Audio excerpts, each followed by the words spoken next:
I would like to demonstrate for the first time in public that it is possible to transmit a video from a standard off-the-shelf LED lamp to a solar cell with a laptop acting as a receiver. So there is no Wi-Fi involved, it's just light. And you may wonder, what's the point? And the point is this. There will be a massive extension of the internet to close the digital divide. And also to allow for what we call the Internet of Things, tens of billions of devices connected to the internet. In my view, such an extension of the internet can only work if it's almost energy neutral. This means we need to use existing infrastructure as much as possible. And this is where the solar cell and the LED come in. I demonstrated for the first time in TED 2011 Li-Fi or light fidelity. Li-Fi uses off-the-shelf LEDs to transmit data incredibly fast and also in a safe and secure manner. Data is transported by the light, encoded in subtle changes of the brightness. If we look around, we have many LEDs around us, so there's a rich infrastructure of Li-Fi transmitters around us. But so far, we have been using special devices, small photodetectors, to receive the information encoded in the data. I wanted to find a way to also use existing infrastructure to receive data from our Li-Fi lights. And this is why I have been looking into solar cells and solar panels. A solar cell absorbs light and converts it into electrical energy. This is why we can use a solar cell to charge our mobile phone. But now we need to remember that the data is encoded in subtle changes of the brightness of the LED. So if the incoming light fluctuates, so does the energy harvested from the solar cell.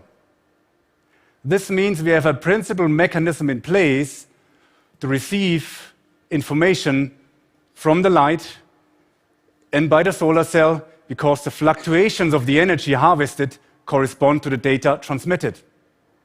Of course, the question is, can we receive very fast and subtle changes of the brightness, such as the ones transmitted by our LED lights? And the answer to that is yes, we can. We have shown in the lab that we can receive up to 50 megabit per second from a standard off-the-shelf solar cell. And this is faster than most broadband connections these days. Now, let me show you in practice. In this box is a standard off-the-shelf LED lamp. This is a standard off-the-shelf solar cell. It is connected to the laptop. And also we have an instrument here to visualize the energy we harvest from the solar cell. And this instrument shows something at the moment. This is because the solar cell already harvests light from the ambient light. Now, what I would like to do first is switch on the light, and I simply only switch on the light at the moment. And what you notice is that the instrument jumps to the right. So the solar cell at the moment is harvesting energy from this artificial light source. If I turn it on, off, we see that it drops, and turn it on, so we harvest energy with the solar cell. But next, I would like to activate the streaming of the video. And I've done this by pressing this button.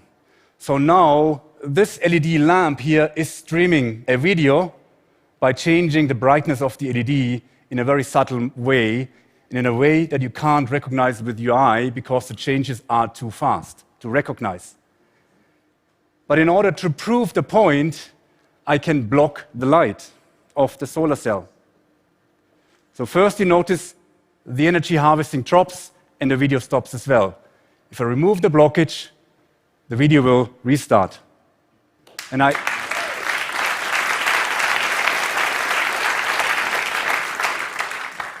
can repeat that. So we stop the transmission of the video and energy harvesting stops as well. So that is to show that the solar cell acts as a receiver. But now imagine that this LED lamp is a street light. and there's fog. So I want to simulate fog, and that's why I brought a handkerchief with me. And let me put the handkerchief over the solar cell. First, you notice the energy harvested drops as expected, but now the video still continues. This means, despite that blockage, there's sufficient light coming through the handkerchief to the solar cell so that the solar cell is able to decode and stream that information, in that case, a high-definition video. What's really important here is that a solar cell has become a receiver for high-speed wireless signals encoded in light, while it maintains its primary function as an energy harvesting device. That's why it is possible to use existing solar cells on the roof of a hut to act as a broadband receiver from a laser station on a close-by hill or indeed lamppost. And it really doesn't matter where the beam hits the solar cell. And the same is true for translucent solar cells integrated into windows, solar cells integrated into street furniture, or indeed solar cells integrated into these billions of devices that will form the Internet of Things, because simply we don't want to charge these devices regularly, or worse, replace the batteries every few months. As I said to you, this is the first time I've shown this in public.